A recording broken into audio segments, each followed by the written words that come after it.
Tonight, questions about the NYPD's tactics during last night's protests. And CBS 2's Andrea Grymes has reaction from the mayor. At Brooklyn's Cadman Plaza Park last night, a large group of protesters faced a large group of police.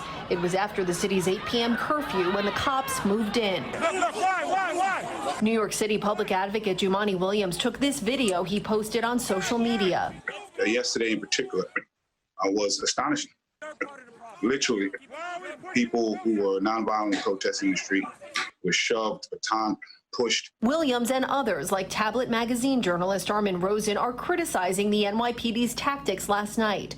Rosen says cops randomly hit him with a baton and took his bike near Brooklyn Borough Hall just after 9 o'clock. Obviously, my civil rights were violated in some fairly heinous way or another, and it's like, what are you supposed to do with that? It was the 7th day of protest in the city. Mayor de Blasio says there were very few acts of vandalism compared to the large amount of looting that took place earlier in the week from criminals taking advantage of peaceful demonstrations.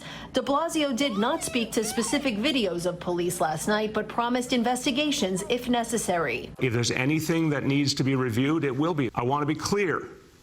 When people are instructed by the NYPD, especially after curfew, they must follow those instructions. It's not an unfair action to say, in the context of crisis, in the context of curfew, there is a point where enough is enough. Last night, the NYPD's mounted unit was out helping to identify businesses vulnerable to looters. Some officers and police unions have wondered why this unit that's trained in crowd control has not been used more. Former NYPD Chief of Department Joe Esposito. That's a decision from the electeds. You know, they don't like the optics of that. A horse is probably worth 10 or 20 officers.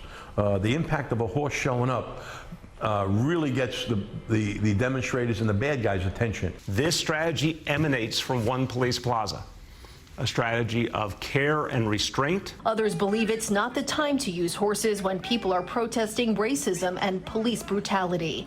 Andrea Grymes, CBS 2 News.